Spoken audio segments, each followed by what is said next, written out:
Hey again, everybody. It's Andy from StarWars.com here at the Lucasfilm headquarters to talk to you about the Star Wars Rebels mid-season finale, Gathering Forces. This is Rebels Recon.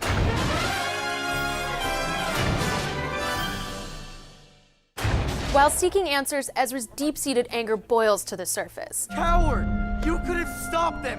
Why didn't you stop them? The Padawan finally confronts his fear and connects with the Force.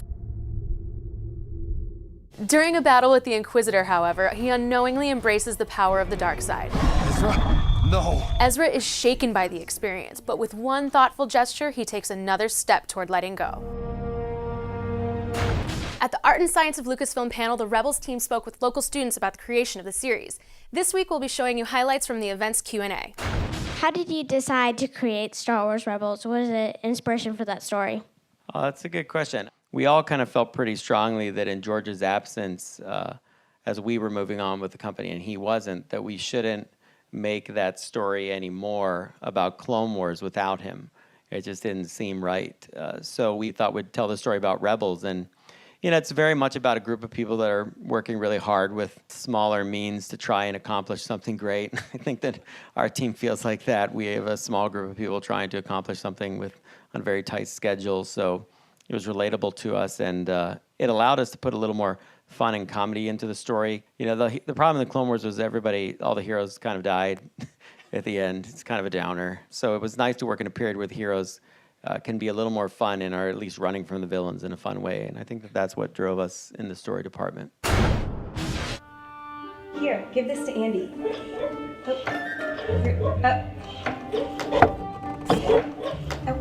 Quit it. Whatever, I'll just do it myself. This week's Deep Dive explores the dark side of the series. We sat down with cast and creators to talk about the Inquisitor and Ezra's clouded past.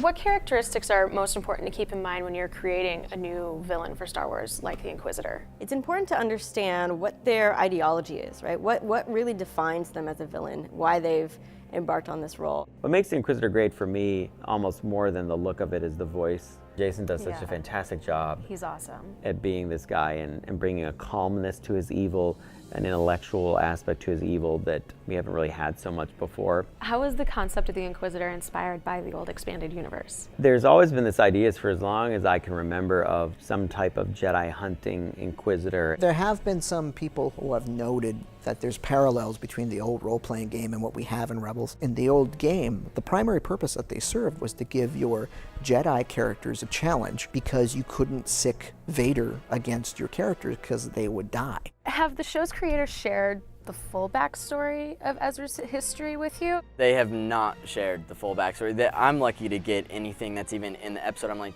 does this mean exactly what I think it means? That's how discreet it is. I think the ideas about what the Bridgers had been up to were some of our earliest conversations. You know, once we had moved beyond this idea of this group of rebels on this ghost, and we started talking a lot about this kid and what kind of life he would have come from. It's very important when we're developing our characters to get a sense of who they are and where they come from. But at the same time, none of that gets fully baked until it gets exposed in the course of the show.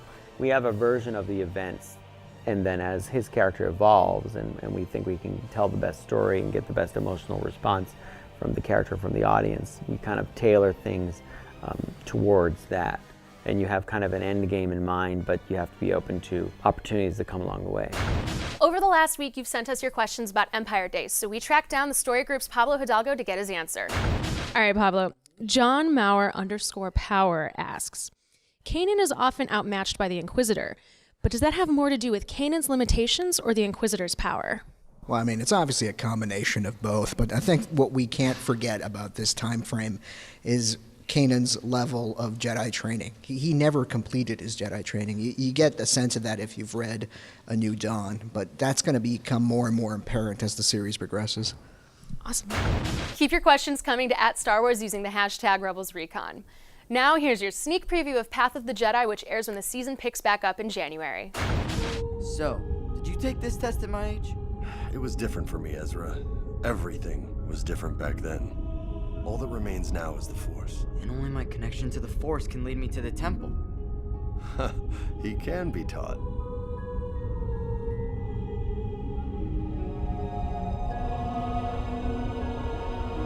There's There's a massive stone with a tunnel, I think, and a bright star inside of it.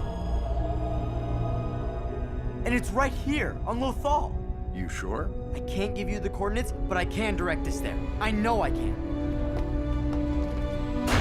Thanks for watching Rebels Recon. That's all for the first half of Star Wars Rebels Season 1, but new episodes pick up again in January. To pass the time, check out our episode guides, trivia galleries, and more, only on StarWars.com. We'll see you next year.